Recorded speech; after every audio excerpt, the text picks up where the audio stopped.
Assalamualaikum warahmatullahi wabarakatuh. Alhamdulillah, nahmaduhu wa nasta'inuhu wa nastaghfiruh. Wa na'udzu billahi min syururi anfusina wa sayyiati a'malina may yahdihillahu fala mudhillalah wa may yudlil fala hadiyalah. Asyhadu an la ilaha illallah wahdahu la syarikalah wa asyhadu anna Muhammadan abduhu wa rasuluh. Ya ayyuhalladzina amanu ittaqullaha haqqa tuqatih wa la tamutunna illa wa antum muslimun. Amma ba'd, fa inna ahsanal kalami kalamullah wa khairal hadi hadi Rasulillah sallallahu alaihi wasallam wa syarrul umur muhdatsatuha wa kullu muhdatsatin bid'ah wa kullu bid'atin dhalalah wa kullu dhalalatin finnar. Para pemirsa dan para pendengar Roja TV dan Radio Roja, kaum muslimin dan muslimat, rahimani wa rahimakumullah. Alhamdulillah, segala puji hanyalah milik Allah, Rabb semesta alam. Kita banyak-banyak memujinya dan bersyukur kepadanya atas segala nikmat dan karunia yang telah dilimpahkannya kepada kita semua. Salawat dan salam atas Nabi kita Muhammad sallallahu alaihi wasallam, atas keluarga beliau, sahabat-sahabat beliau, dan siapa saja yang mengikuti sunnah beliau sampai hari kemudian. Para pemirsa yang dimuliakan Allah, para pendengar, semoga Allah Subhanahu wa taala merahmati kita semua. Pada kesempatan pagi ini kita kembali melanjutkan buku Mencetak Generasi Rabbani. Kita sampai pada bab akhlak anak dan akhlak mulia. Ya, setelah kita menanamkan Islam, iman dan ihsan, rukun-rukunnya, dan hal-hal yang berkaitan dengannya, maka selanjutnya kita akan membahas penanaman akhlak mulia pada anak dan akhlak mulia. Tentunya kita akan senang melihat seorang anak yang lembut tutur katanya, sopan perilakunya, dan juga menyenangkan akhlak dan tabiatnya. Anak yang berakhlak seperti ini tentunya akan membuat senang siapapun yang berjumpa dengannya. Dan tentunya kita ingin anak kita menjadi anak yang berakhlak mulia. Salah satu tujuan pendidikan adalah mendidik anak ini agar memiliki akhlak-akhlak yang terpuji. Dan ini merupakan bagian yang tidak akan bisa terpisah dari dinul Islam. Nabi kita bersabda, "Innama bu'istu liutammima makarimal akhlak." Sesungguhnya aku diutus untuk menyempurnakan akhlak yang mulia. Dan juga salah satu tujuan dari pendidikan itu adalah menanamkan akhlak mulia ini. Yang mana kita harapkan lembaga-lembaga pendidikan serius dan sungguh-sungguh untuk menanamkan perkara ini, materi akhlak ini pada anak. Jangan dianaktirikan atau dipandang sebelah mata. Ya, perkara akhlak adalah perkara yang sangat fundamental. Ya, untuk apa anak ini cerdas, akalnya pintar, dan punya banyak keterampilan ini dan itu, tetapi akhlaknya jeblok, akhlaknya buruk. Ya, tentunya ini sesuatu yang tidak kita harapkan. Tapi sungguh sangat disayangkan pada hari ini justru pendidikan akhlak inilah yang nyaris hilang dari lembaga-lembaga pendidikan kita. Pendidikan akhlak seolah-olah hilang di telan bumi. Tidak lagi merupakan sesuatu yang perlu dan penting di sekolah. Bukan perkara urgen lagi di sekolah. Ya, mungkin karena perkara ataupun materi akhlak bukanlah sesuatu yang diujikan di UN mungkin ya. Nggak ada nilainya dan tentunya tidak menguntungkan bagi si murid ya secara prestasi. Dianggap berakhlak mulia itu bukan prestasi. Itu maksudnya. Ya, sehingga ini dipandang sebelah mata oleh semua pihak yang terkait dengan pendidikan. Mulai dari pemilik yayasan atau pengelola pendidikan sampai kepada guru dan murid juga memandang hal yang sama. Sehingga ini menjadi sesuatu yang dikatakan di luar pendidikan. Ya, banyak sekolah pendidikan akhlak ini dijadikan sebagai ekstrakurikuler, ya, ekskul. Saya pernah diundang ke sebuah sekolah untuk suatu acara ekstrakurikuler, tablik akbar, ya, daurah untuk para murid yang judulnya akhlak. Diminta untuk mengisi materi akhlak. Saya tanya, kenapa akhlak? Bukankah ini suatu hal yang mungkin sudah dipelajari setiap hari? Jawabannya sangat mengenaskan. Nggak ada. Inilah dia, kesempatan inilah kami gunakan untuk menanamkan pendidikan akhlak. Bayangkan. Ya mungkin tablik akbar, daurah seperti itu diadakan 2 kali setahun. Dan itu porsi untuk materi akhlak. Nah ini yang hilang dari dunia pendidikan kita pada hari ini. Maka dari itu ya kita harus concern dan peduli ya tentang masalah akhlak ini. Ya kalau kita lihat sekolah-sekolah hari ini, banyak murid-murid itu ya kosong dari pendidikan akhlak. Memang banyak kita katakan kegiatan-kegiatan, banyak praktik-praktik, ya banyak les-les, ya mulai dari keterampilan ini, keterampilan itu. Kalau kita lihat brosur sekolah, banyak sekali kegiatannya, yang ini, yang itu, ya. Dan kadang-kadang kegiatan-kegiatan itu pakai biaya yang besar, tapi untuk akhlak tidak ada. Ya, akhlak tidak menjadi sesuatu yang disebut ya di dalam brosur pendidikan hari ini. Ya, nah demikian. Ya mungkin juga karena pihak sekolah juga bingung ini untuk pendidikan akhlak apa yang sebenarnya harus diajarkan, bagaimana cara mengajarkannya. Nah itu di sekolah, di rumah juga mungkin setali tiga uang, hampir sama. Ya, para orang tua hari ini mungkin juga bingung ataupun tidak tahu bagaimana cara untuk menanamkan akhlak mulia pada anak. Lebih-lebih lagi di zaman medsos hari ini, para pemirsa dan para pendengar yang dimuliakan Allah.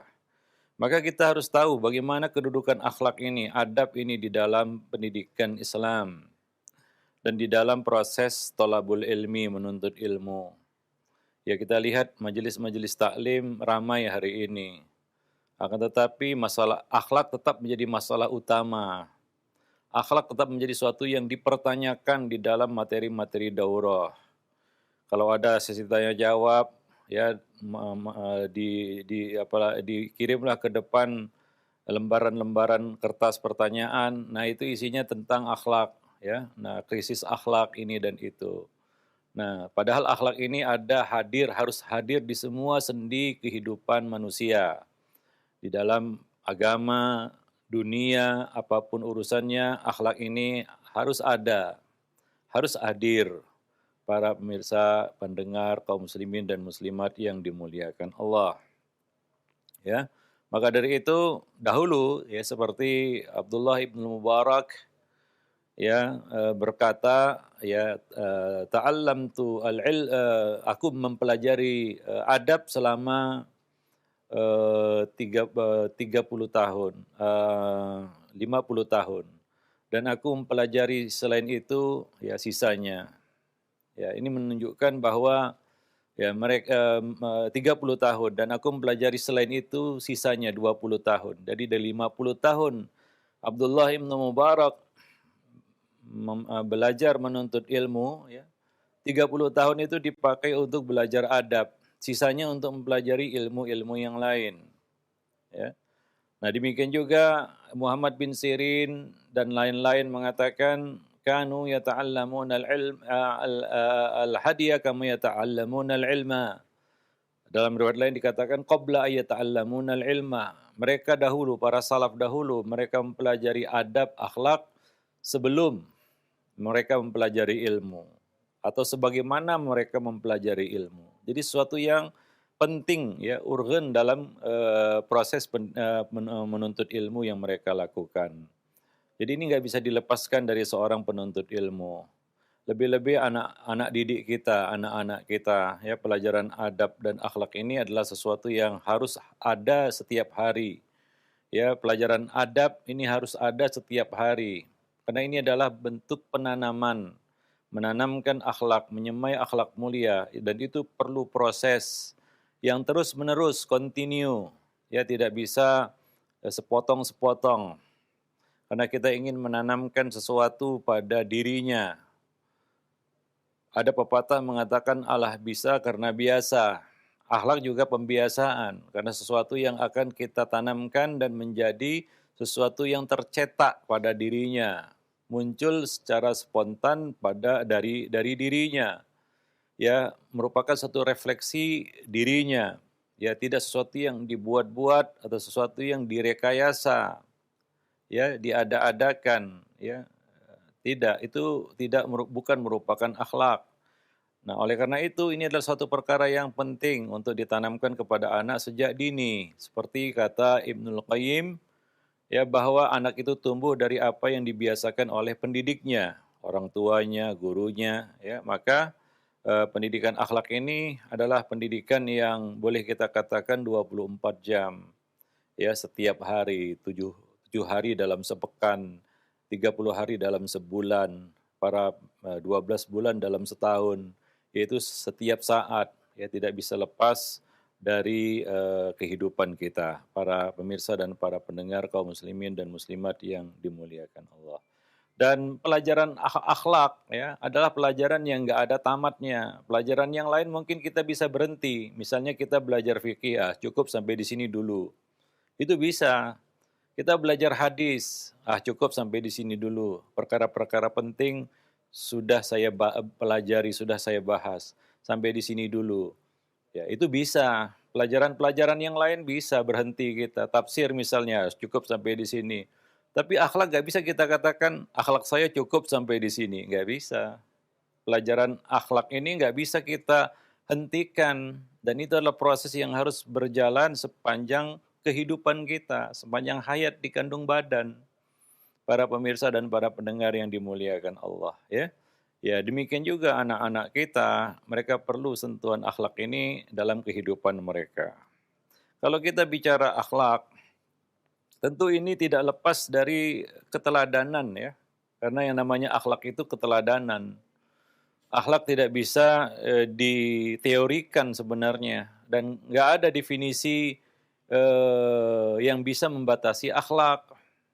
Makanya ketika kita belajar akhlak, seperti yang kita pelajari di dalam ensiklopedia akhlak salaf, para ulama ketika mendefinisikan akhlak, mereka tidak bisa mendefinisikannya dengan kata-kata. Mereka tidak bisa membatasinya dengan kata-kata.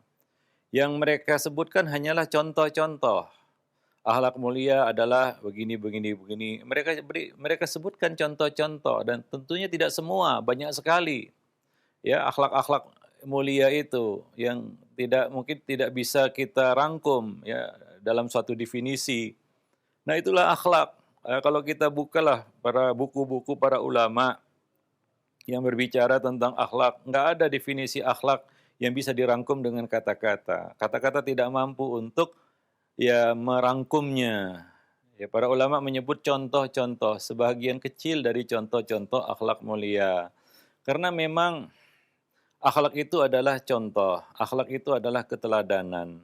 Akhlak itu adalah suatu yang dilihat, ya, dirasa, disaksikan, ya, bukan sesuatu yang abstrak atau sesuatu yang gaib, enggak.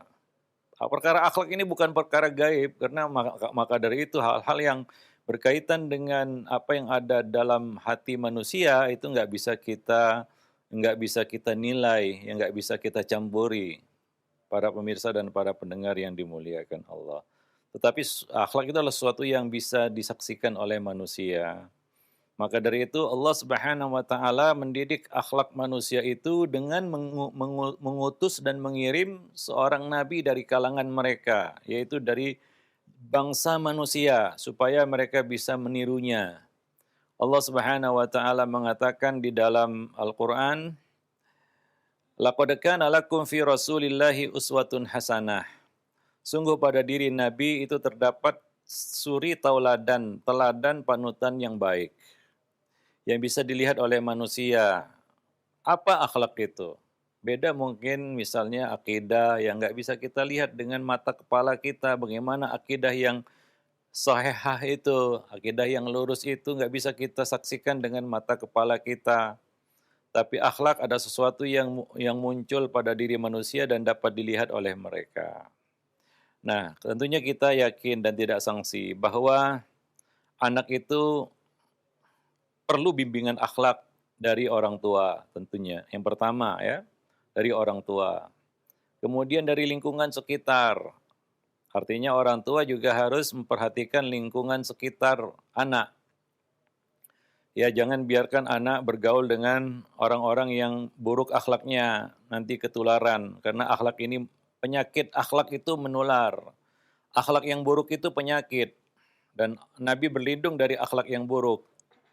Allahumma inni a'udzubika min munkaratil ahwa'i wal adwa'i wal akhlak. Jadi ada akhlak yang mungkar, itu adalah penyakit dan bisa menular kepada orang lain. Ya kalau anak kita misalnya bergaul dengan anak yang suka bohong, lama-lama anak kita juga ketularan suka bohong. Kalau anak kita bergaul dengan anak-anak yang suka berkata kasar, yang tidak terdidik dan tidak dididik oleh orang tuanya, maka itu akan menular pada anak kita. Anak kita juga akan menirunya, ya, karena dia cenderung menyontoh, ya, melatah apa yang didengar dan dilihatnya. Nah, kemudian juga orang-orang yang ada di sekitarnya, pergaulannya juga harus diperhatikan, ya, karena ini adalah satu yang sangat penting. Nabi mengatakan, Al-mar'u ala dini khalilih. Seseorang itu akan tumbuh kembang, ia akan tumbuh, ia akan hidup dengan kebiasaan agama, artinya kebiasaan, ya, khalilnya, teman dekatnya. Falyandur ahadukum mayyukhalil.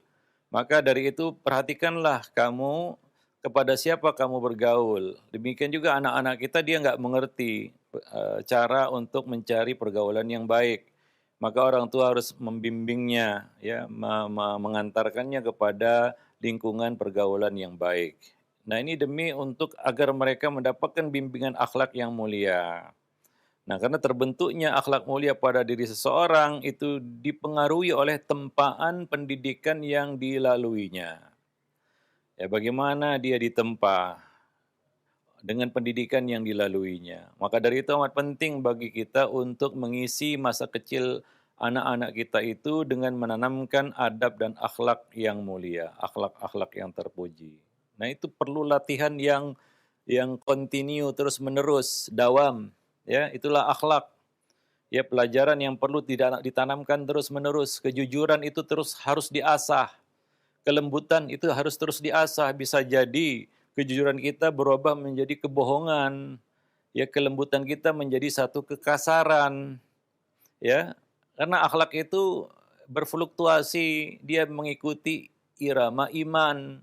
Maka Nabi SAW mengatakan dalam hadis, inna min akmalil mu'minina imanan ahasinuhum akhlaqan. Sesungguhnya termasuk kesempurnaan iman seorang mukmin adalah yang bagus akhlaknya. Jadi akhlak dan iman itu berbanding lurus. Dia mengikuti, ya, fluktuasi iman. Para pemirsa dan para pendengar yang dimuliakan Allah. Maka perlu terus diasah. Ya, sejak dari kecil itu diasah. Kita yang sudah dewasa saja, kita masih perlu pendidikan akhlak karena seperti yang kita sebutkan tadi, ini nggak ada tamatnya. Dan jangan katakan, wah saya sudah tamat belajar akhlak. Itu konyol. Itu menunjukkan kebodohan dan kejahilan dirinya. Dia nggak akan bisa berhenti dari belajar akhlak. Seperti yang kita sebutkan tadi, ya. Ya, kita bisa berhenti dari pelajaran apapun yang lain itu, ya, karena mungkin sudah cukup porsinya. Tapi akhlak sesuatu yang nggak akan bisa kita hentikan, bahaya. Gitu. Itu sama seperti orang yang mengatakan sudah habis kesabaranku. Gitu. Yang sebenarnya sabar itu nggak boleh habis. Ya, tapi dia berkata, wah sudah habis kesabaranku. Nah, sama juga seperti orang yang mengatakan sudah tamat aku belajar akhlak. Udah dari dulu aku belajar akhlak, udah banyak buku yang aku tamatkan. Masalah akhlak bukan masalah berapa buku yang sudah kita baca, berapa buku yang sudah kita tamatkan. Inilah satu proses latihan yang terus-menerus kita lakukan. Ya, nah demikian. Dan jangan silap bahwa setan itu masuk dari bab akhlak. Bagaimana merusak akhlak seseorang, Ya kemudian dari situ setan menghancurkan segala sesuatunya. Dia ibarat pintu gerbang. Kalau ini jebol, maka jebol yang lainnya. Banyak orang-orang yang akhirnya bermasalah di dalam hidupnya, bermasalah akidahnya, bermasalah ibadahnya, bermasalah muamalahnya, semua rontok karena jebol pintu akhlaknya. Nah kita lihat itu, orang-orang yang sudah tidak memperhatikan akhlak lagi. Dari situ setan masuk. Maka jangan biarkan pintu gerbang itu dibobol oleh syaitan, dibuka oleh syaitan. Ya, nah, jadi ini kunci sebenarnya kesuksesan di dalam hidup, akhlak yang mulia ini. Dan berilah modal berharga ini untuk anak-anak kita, ya, kasih modal akhlak mulia ini. Buka jalan dan buka pintu baginya untuk mempelajari akhlak. Jadi jangan berkata, saya sudah tamat belajar akhlak. Terus-menerus harus kita asah, ya kejujuran, ya kelemah lembutan, ya jangan merasa aman. Ya banyak kadang-kadang di dalam kehidupan itu kita rasakan ya, bagaimana tiba-tiba kita kok berbelok bohong gitu. Padahal selama ini saya jujur, tapi ya begitulah ya. Kadang-kadang ya, kita silap, lupa, lalai, lengah, khilaf itu adalah sifat manusia.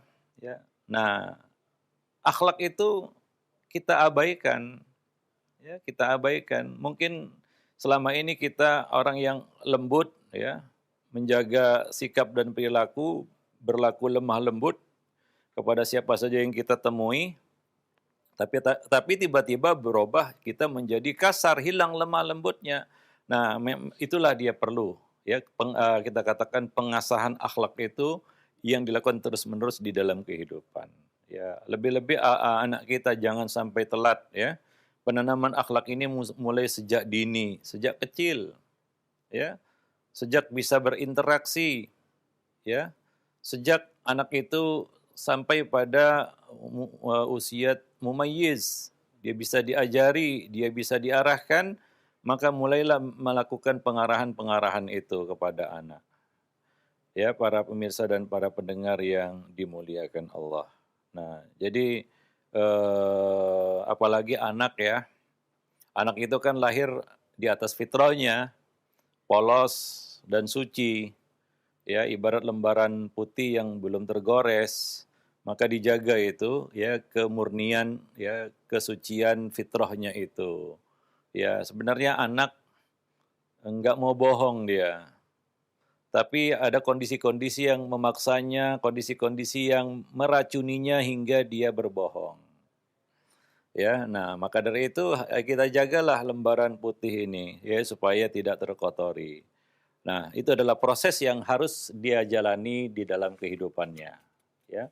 Nah, di dalam kitab Ahkamul Maulud ya, tulisan Ibnul Qayyim, ia mengatakan bahwa yang paling dibutuhkan oleh anak adalah perhatian terhadap akhlaknya, kata beliau. Ya, beliau mengatakan perkara yang paling dibutuhkan oleh anak adalah perhatian terhadap akhlaknya. Ya, ini sekolah juga, terutama lembaga pendidikan ya, karena para orang tua menitipkan dan mempercayakan, mengamanahkan anak-anak mereka ke lembaga-lembaga pendidikan. Ya, nah sekolah harus punya perhatian dalam masalah ini. Ya, kita bukan mendidik robot yang semuanya bergantung dengan angka, nilai. Nanti manusia jadi robot. Banyak orang-orang sekarang sudah kayak robot. Ya karena semua dinilai dengan angka. Ya, mata pelajaran itu semuanya mendidik manusia menjadi materialistis dan kosong gersang dari kita katakan kesehatan rohani. Para pemirsa dan para pendengar yang dimuliakan Allah. Hingga terbentuklah manusia-manusia setengah robot begitu ya. Ya semua dikaitkan dengan nilai angka gitu. Nah, ya, sesuatu yang tidak bisa dinilai dengan angka dianggap sesuatu yang tidak perlu. Nah, kita bukan sedang mendidik robot, bukan. Kita mendidik manusia yang punya jiwa, yang punya hati, yang perilakunya dikontrol bukan dengan program tapi dengan hatinya. Ada perilaku di situ. Nah, ini yang harus kita sadari ya, khususnya pemangku kebijakan di sekolah-sekolah. Ya, hendaknya mereka perhatian terhadap masalah akhlak ini, lebih daripada masalah-masalah yang lain. Karena namanya sekolah itu kan taman pendidikan, bukan sekedar ya kita katakan transfer maklumat. Ya, kalau transfer maklumat itu sekedar pengetahuan, belum menjadi suatu pendidikan. Ya, anak banyak tahu, tahu ini, tahu itu, ya. Tapi kosong dari ya nilai-nilai akhlak yang mulia, nggak mengerti adab dan sopan, sopan santun. Ya, adab bicara aja dia nggak tahu bagaimana adab bicara. Ya, menghadapi orang yang lebih tua darinya dia nggak tahu bagaimana beradab. Ya, beradab kepada tetangga, beradab kepada orang tua, beradab kepada guru ya, dan lain-lain. Nah, ini yang sangat memprihatinkan hari ini. Ya, sehingga sekarang ini kita lihat anak-anak di sekolah dia bicara sama gurunya seperti bicara sama temannya. Ya, nah berbeda mungkin dulu ya masih ada nilai-nilai akhlak itu ya. Nilai-nilai akhlak itu, moral itu masih ada gitu. Tapi sekarang guru itu mungkin ya diperlakukan sesukanya oleh murid, tidak dianggap orang tua sama sekali. Ya, para pemirsa dan para pendengar yang dimuliakan Allah. Nah, ini yang perlu kita benahi dari dunia pendidikan kita hari ini. Ya, jadi apa kata Ibnul Qayyim, perkara yang paling dibutuhkan oleh anak adalah perhatian terhadap akhlaknya. Karena anak itu akan tumbuh menurut apa yang dibiasakan pendidiknya saat masih kecil. Ya, itulah pendidikan di masa kecil ya, seperti mengukir di atas batu, memahat di atas batu. Ya, langsung muncul dia. Ya, dan susah untuk menghapusnya. Seperti tulisan yang ada di batu prasasti itu, puluhan tahun, ribuan tahun itu masih ada itu di situ tertulis. Nah, begitulah dia pendidikan masa kecil. Ya, beda dengan pendidikan masa tua seperti menoreh, mengukir di atas air. Ya, hilang, nggak lengket dia. Nah, maka apa kata Ibnu Qayyim, anak akan tumbuh menurut apa yang dibiasakan oleh pendidiknya saat masih kecil. Jika sejak kecil ia terbiasa marah, keras kepala, tergesa-gesa dan cenderung mengikuti hawa nafsunya, serampangan, tamak dan sebagainya, maka akan sulit baginya memperbaiki ataupun menjauhi hal-hal buruk itu ketika dewasa. Demikian penuturan Ibnul Qayyim, ya. Kadang-kadang orang tua membiarkan anak itu semena-mena, suka mengganggu temannya, bangga, wah anak saya hebat. Wah anak-anak lain takut itu. Ya ini orang tua jahil ini. Orang tua jahil ini. Ya ya mungkin dia bersaham apabila anaknya ini tumbuh nanti besarnya jadi preman begitu. Tukang ngompasi orang, tukang mengintimidasi orang, tukang bentak-bentak orang dan dia turut bersaham di situ. Dia turut dapat dosanya di situ. Ya sekarang ini kan kita lihat anak-anak yang tidak terdidik itu ya cenderung jadi preman begitu ya. Nah ini masalah yang sangat-sangat krisis ya di negara ini sebenarnya, yaitu pendidikan. Ini adalah dasar pondasi sebuah bangsa itu ya. Ya pendidikan yang ada di sekolah begitu. Plus pendidikan yang ada di rumah.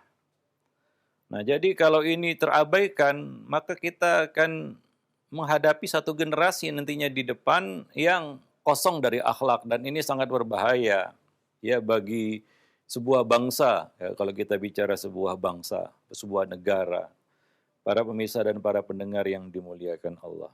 Maka kadang-kadang kita aneh lihat sebagian orang tua yang justru bangga ketika anaknya itu ya memperagakan akhlak-akhlak yang buruk di masa kecil.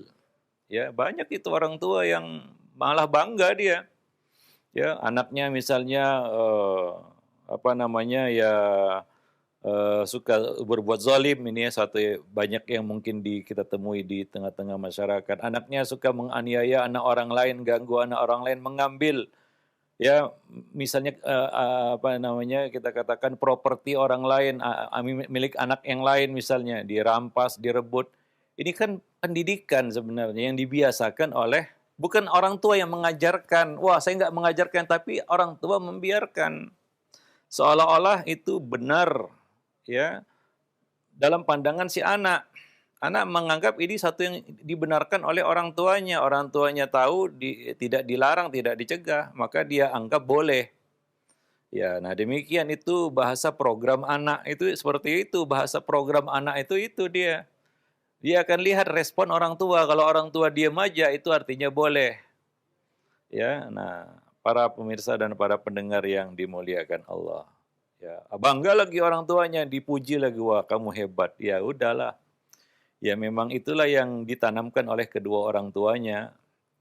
Maka ini harus kita arahkan ya sejak kecil supaya dia cenderung kepada hal-hal yang positif dan meninggalkan perkara-perkara yang negatif. Mungkin ada ya beberapa tabiat-tabiat yang tidak baik itu dibawa lahir istilahnya. Ya, tapi kalau itu kita lakukan penanganan sejak dini itu mudah kita hilangkan ya kebiasaan-kebiasaan buruk itu. Mungkin ada sebagian anak itu lahir dengan membawa kebiasaan buruk. Memang dari kecil ataupun memang pembawaan lahir lah. Atau ini masalah ini adalah pengaruh genetika misalnya ya. Nah, tapi itu bisa diatasi ya, diantisipasi jika dilakukan kita katakan pembenahannya dari awal. Ya, tidak terlambat, tidak terlanjur terbentuk menjadi suatu kebiasaan. Itu bisa kita robah.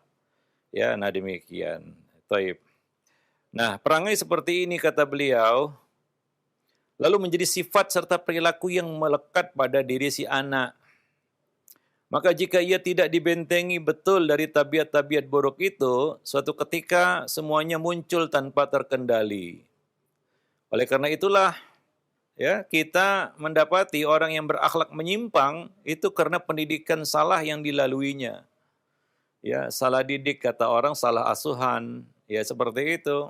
Ya, itu akibat ya orang-orang yang punya akhlak menyimpang, ya kebanyakannya itu karena pendidikan yang salah yang pernah dilaluinya sejak kecil ya pada masa kecil. Wallahu a'lam bishawab. Jadi itu penuturan Ibnu Qayyim di dalam kitab Ahkamul Maulud ya. Jadi penting bagi kedua orang tua dan juga siapa saja yang terlibat ya di dalam dunia pendidikan untuk memperhatikan masalah akhlak. Ya sekolah dalam hal ini ya kita harapkan sekali, kita minta sekali para pemangku kebijakan di sekolah, jangan hanya jual program, ya berlomba-lomba untuk hal-hal yang kadang-kadang nggak perlu, ya berlomba-lomba untuk ya anaknya bisa terampil ini, bisa itu. Ya memang itu perlu, tapi ada yang lebih perlu. Ya ada skala prioritas di dalam pendidikan. Ya, para pemirsa dan para pendengar yang dimuliakan Allah. Coba serius dan perhatian ya di dalam masalah akhlak ini. Ya, kadang-kadang kita juga ngelus dada ya ketika kita hadir di sekolah, anak-anak itu kadang-kadang susah diatur. Ya, untuk adab sholat ya, kita katakan anak itu sudah kumpul di masjid masih ribut kan begitu ya. Nggak bisa diarahkan. Nah, ini adalah PR yang paling berat sebenarnya. Ini perkara ini tantangan, challenge yang paling berat baik pihak sekolah untuk bisa meluruskan ya akhlak anak-anak didiknya. Kalau berhasil itu luar biasa itu. Ya, itu kita ancungi 2 jempol lah. Kalau perlu 4 jempol itu dengan ya jempol yang lainnya. Jika berhasil mendidik, mengarahkan anak ini kepada akhlak-akhlak yang mulia. Ya, nah itu sangat jarang. Sekolah meluruskan anak-anak berprestasi banyak. Ya, untuk itu sekolah-sekolah non agama juga bisa.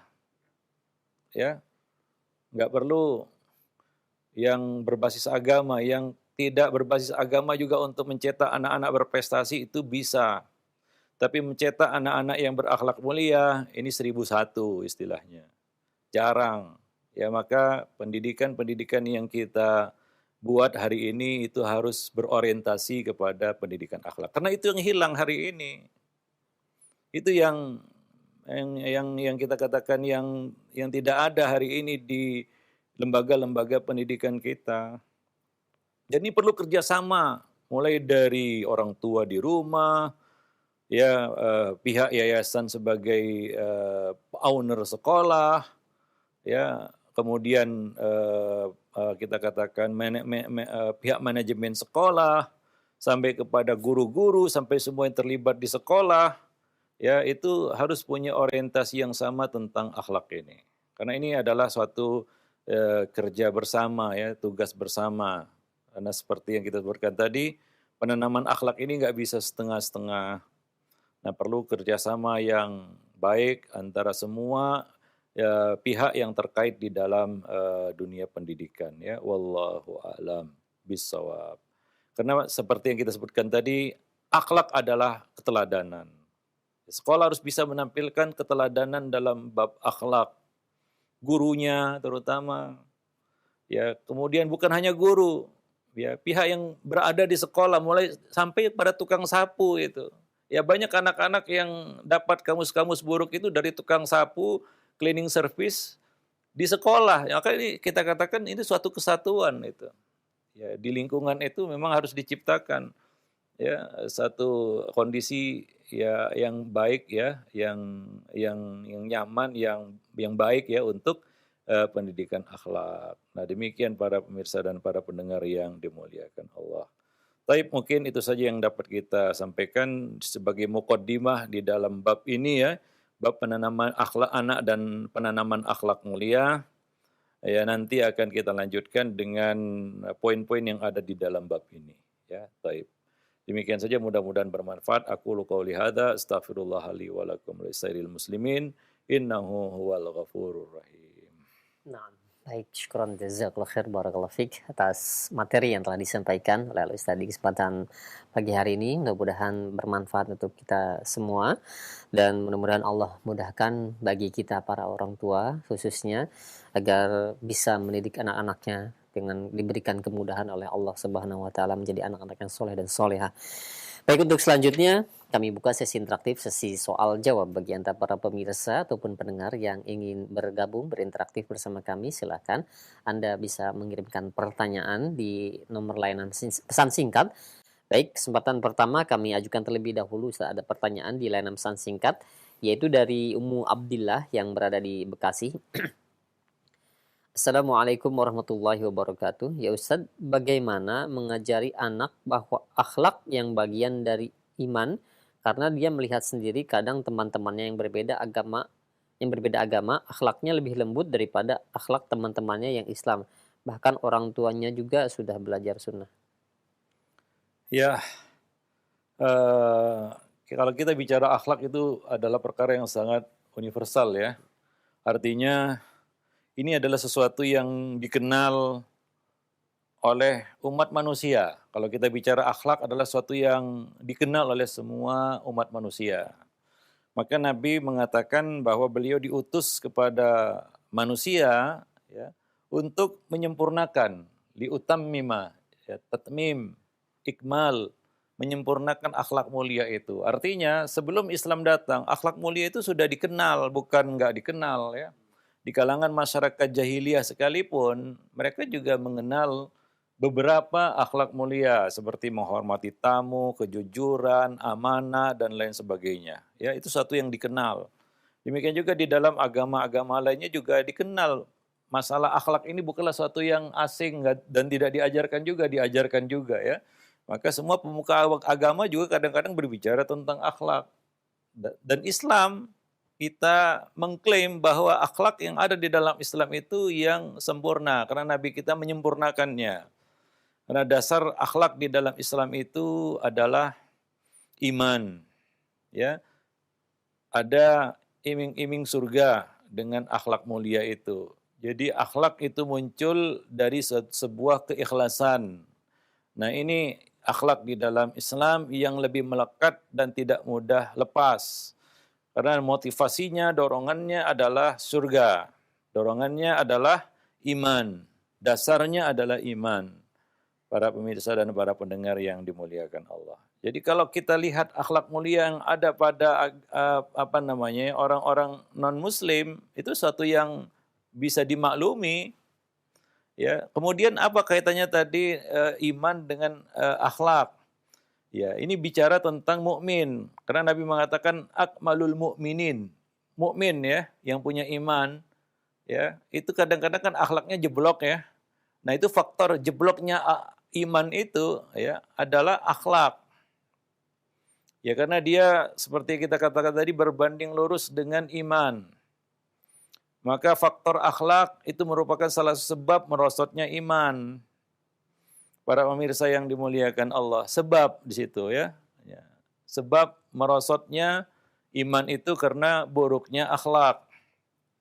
Itu yang ingin dijelaskan oleh Nabi Shallallahu Alaihi Wasallam. Makanya tadi kita sebutkan bahwa pintu gerbang yang dibuka setan untuk merusak iman seseorang adalah pintu gerbang yang bernama akhlak. Ya, nggak bisa masuk dari pintu iman, dari pintu ibadah. Ya, itu susah untuk ditembus. Maka setan masuk dari pintu akhlak. Nah, ini yang mungkin lebih tidak diperhatikan oleh seseorang itu, sehingga setan menerobos masuk, nyelonong ke dalam dirinya melalui pintu akhlak. Dari situ dirusak segala sesuatunya. Para pemirsa yang dimuliakan Allah ya, kepada penanya tadi. Jadi ya itu maksud dari sabda Nabi tadi ya. Nah, kalau ditanyakan kenapa orang-orang di luar Islam yang mereka nggak punya iman akhlaknya bagus, maka kita katakan bahwa perkara akhlak adalah suatu yang sangat universal. Ya, nah ada di semua agama termasuk di dalam Islam, apalagi Islam. Dan Islam menyempurnakannya, ya, menyempurnakan akhlak-akhlak yang ada di tengah-tengah manusia itu, ya, lebih baik lagi, ya. Nah, seharusnya seperti itu. Dan kemudian Nabi menjelaskan bahwa ya pintu akhlak inilah yang sering kali dibobol oleh setan untuk merusak iman, untuk merusak seseorang. Dan itu yang paling mungkin untuk diterobos daripada pintu-pintu yang lainnya. Ya, wallahu a'lam bishawab. Maka kita lihat orang itu ya bisa dilihat kadar imannya dari ya nilai akhlaknya. Nah, demikian ya. Wallahu a'lam bishawab. Baik. Ya, syukran jazakallahu khair barakallahu fik atas jawaban yang telah disampaikan. Demikian untuk penanya yang berada di Bekasi, dan selanjutnya yang kedua ada pertanyaan dari penanya yang berada di Cibadak. Ya Ustaz, apakah perbedaan antara akhlak dan adab, dan mana yang lebih utama? Ya, sebenarnya tidak terlalu penting ya untuk membedakannya ya. Karena kalaupun bisa dibedakan, tidak terlalu signifikan perbedaannya ya. Sebenarnya itu istilah yang hampir sama ya. Ya, adab, akhlak, ada yang dalam bahasa lain mungkin atau dengan sedikit pergeseran makna, ada yang menyebutnya moral, perilaku, etika, attitude, dan lain sebagainya. Sebenarnya itu sama ya. Karena akhlak ini adalah sesuatu yang muncul di dalam interaksi kita dengan orang lain. Ya, akhlak lebih kepada makna itu ya. Yaitu interaksi seseorang, walaupun ada akhlak seorang hamba kepada Allah, ada akhlak seorang hamba kepada dirinya sendiri juga ada. Tapi mayoritasnya makna dari kalimat akhlak itu lebih tertuju kepada akhlak di dalam berinteraksi, bermuamalah kepada sesama manusia. Maka dari itu kalau kita bicara akhlak, ya ketika kita seorang diri itu belum nampak akhlak. Ya, belum keluar skornya. Tapi begitu seorang itu berinteraksi, mulai dari mungkin dia menampilkan dirinya di hadapan orang lain, itu sudah mulai bisa dinilai akhlak. Bayangkan kalau ada orang yang muncul di depan kita cemberut dia, mukanya tajam kan begitu ya, macam jeruk purut, ya. Kemudian ya menakutkan, menyeramkan, ya nggak ada tidak bersahabat ya. Tidak menampakkan suatu keramahan, mungkin kita dapat menilai wah orang ini ya kurang lah ya adabnya kan begitu ya. Nah, Beda dengan seorang yang bertemu belum apa-apa ini, belum ngomong, belum bunyi ini ya. Ya, tampil ya di hadapan kita dengan senyum, dengan keramahan. Nah, kita sudah bisa nilai dari situ, wah orang ini menyenangkan. Skor adabnya juga sudah muncul di situ. Padahal lo belum belum bunyi itu ya. Nah, ketika orang itu bunyi, nah itu lain lagi skornya itu. Nah, bagaimana seorang itu misalnya ketemu kita, dia mulai dengan doa, Assalamualaikum, kemudian dia ya apa namanya berbicara dengan santun, kata-katanya menyenangkan. Nah, itu skornya juga sudah beda lagi. Nah, bayangkan dengan seorang yang begitu bunyi, udah nggak enak kedengarannya. Ya, nggak ada la salam wala apa, langsung dia apa namanya, langsung dia nyerobot, langsung bunyi nyebut kita dengan sebutan nama atau bahkan dengan hey gitu misalnya. Hey kamu gitu. Itu udah dari situ aja sudah keluar skornya itu ya. Baru bunyi itu aja itu belum yang lain-lainnya. Nah, jadi demikian akhlak ini adalah sesuatu yang biasa digunakan apa namanya istilah yang digunakan untuk perkara-perkara yang berkaitan dengan hablun minan nas, interaksi muamalah ya manusia dengan yang lainnya. Ya wallahu alam bisawab. Ya, baik, syukran jazakallahu khair. Demikian, dan selanjutnya ada dua pertanyaan senada, di antaranya dari hamba Allah yang berada di Lombok dan Santi yang berada di Jakarta. Ya Ustadz, seringnya jika ada pasangan orang tua yang bercerai dan anak-anaknya diambil oleh salah satu orang tua tersebut, entah itu suaminya atau mantan istrinya, terkadang atau seringnya anak-anak dihasut untuk membenci salah satunya. Nah, bagaimana cara menasihati agar anak-anak itu baik kepada keduanya walaupun misalkan orang tuanya sudah bercerai?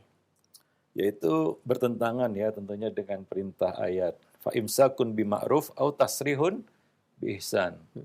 Ya kalau kita pertahankan dia maka pertahankanlah dia sebagai istri dengan cara yang ma'ruf. Kalau dipisah tasrih ya dipisah maka berpisahlah dengan cara yang ihsan, dengan yang baik ya. Nah, jadi banyak ya kita katakan pasangan bercerai menyisakan permusuhan. Sehingga masih ada dendam, dengki, ya apa namanya kebencian ya pada dirinya. Sehingga ini berimbas ya di dalam pendidikan anak-anak mereka. Ya si anak dihasut untuk membenci ayahnya, untuk membenci ibunya. Ini yang rugikan sebenarnya si anak dan dia juga rugi begitu. Itu anak dia.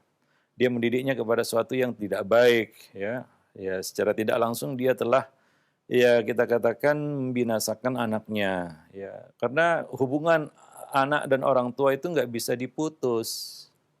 Ya, ketika kita bercerai, anak itu tetap anak dari kedua orang tua, ayah dan ibu, walaupun ayah dan ibunya sudah bercerai. Ya, tapi anak nggak bisa dicerai dari orang tua. Ya, maka dari itu, ya kita harus tetap menanamkan ya akhlak mulia, terutama kepada mantan suami kita, yang mana dia tetap menjadi ayah bagi anak kita itu ya supaya anak itu menghormati ayahnya ya berbuat baik kepada ayahnya ya yang lalu biarkanlah berlalu kan itu cukuplah itu menjadi satu kenangan yang kita harus move on darinya ya nggak perlu larut dalam kita katakan permusuhan masa lalu dendam masa lalu dan lain sebagainya ya kita harus menatap ke depan anak ini harus bisa menjadi anak yang berbakti kepada kedua orang tuanya yang sudah bercerai ya. Dia harus tetap berbakti kepada kedua orang tuanya yang sudah bercerai itu. Nah, itu bagaimana tugas kita. Ya, kalau dia bisa berbakti kepada mantan suami kita itu adalah prestasi kita. Bahwa kita telah mendidiknya dengan baik ya, mengajarkannya kebaikan ya sampai berbuat baik kepada mungkin orang yang masih kita benci. Ya, mungkin masih tersisa kebencian dan lain sebagainya di dalam hati kita, tapi kita bisa berbuat baik ya kepada orang yang mungkin masih kita benci ya di dalam hati kita, yaitu dengan mendidik anak kita untuk berbuat baik kepadanya. Dan itu tidak mudah tentunya ya. Membalas ya keburukan dengan kebaikan adalah sesuatu yang tidak mudah tentunya. Wallahu a'lam bishawab. Baik, syukran jazakallahu khair atas jawaban oleh Ustaz. Demikian, dan selanjutnya kami berikan kesempatan untuk Anda yang ingin bertanya langsung. Silahkan Anda bisa menghubungi di layanan telepon. Halo. Assalamualaikum. Waalaikumsalam warahmatullahi wabarakatuh. Dengan siapa di mana? dengan Abu Sa'ad di Tangerang. Abu Sa'id Tangerang, silahkan. Barakallahu fikum Ustaz. Baik, Terima kasih barakallah. selalu memberikan ilmu yang bermanfaat bagi kami. Ana ingin bertanya Ustaz, qadarullah Ana ini sibuk jadi nggak sempat ngajar anak-anak ngaji di rumah. Nah, mau mengantarkan ke guru ngaji yang di sekitar rumah itu afwan ya, manhajnya masih belum sahih gitu Ustaz. Apakah boleh Ana antarkan anak-anak Ana mengajar mengaji di Ustaz yang demikian manhajnya? Barakallahu fikum Ustaz, jazakallah khairan. Baik. Ya, ya tentunya untuk belajar tajwid ngaji ya tahsin istilahnya mungkin ini ya. Tahsinul qiraah yang mungkin anak-anak perlu untuk belajar membaca Quran dengan baik dari kecil ya. Nah, untuk pelajaran ini apabila ada guru yang perfect, yang sempurna dari semua sisi ya, akidahnya, akhlaknya itu yang terbaik tentunya ya. Kalau ada seperti itu, idealnya seperti itu. Kalau tidak ada, ya untuk pelajaran-pelajaran seperti ini mungkin ya bisa, boleh ya kita titipkan anak kita untuk belajar tahsin itu ya. Belajar tahsinul qiraah ini kepada ya guru yang terdekat ya dengan pembatasan-pembatasan tentunya ya. Nah, dengan kontrol juga pengawasan ya. Nah, demikian wallahu a'lam bisawab. Tapi sebatas itu saja ya, sebatas untuk belajar tahsinul qiraah, belajar membaca Quran, Iqra yang belajar Iqra sekarang ini ya. Dulu alif bata ya. Nah, dengan baik supaya dia bisa belajar, supaya dia bisa membaca Al-Quran dengan benar, kan begitu ya. Nah, tapi ya dibatasi, ya jangan kebablasan, sekadar itu tidak mengapa. Wallahu alam bisawab. Tapi kalau ada guru yang lebih baik ya tentunya ya idealnya kan guru yang lebih baik ya, sehingga bisa kita menitipkan beberapa pelajaran yang lain selain pelajaran Al-Quran. Misalnya pelajaran adab, kan begitu ya, pelajaran akidah yang sifatnya dasar. Mungkin bisa kita titipkan ya pendidikan-pendidikan seperti itu kepada guru tersebut. Tapi kalau misalnya tidak ada, ya maka tidak mengapa untuk belajar tahsinul qiraah, membaca Quran dengan baik kepada guru yang mungkin ya tidak ideal lah kita katakan ya. Wallahu alam bisawab. Ya. Jangan sampai anak itu tanpa pendidikan, itu dia. Ya karena wah ini gurunya nggak ada yang cocok, akhirnya dibiarkan, nggak diajarkan juga di rumah, yang nggak dipanggil guru juga ke rumah, hingga anak itu nggak bisa baca Quran dengan baik, nggak ngerti ilmu tajwid, nggak mengerti ya, tahsinul qiraah.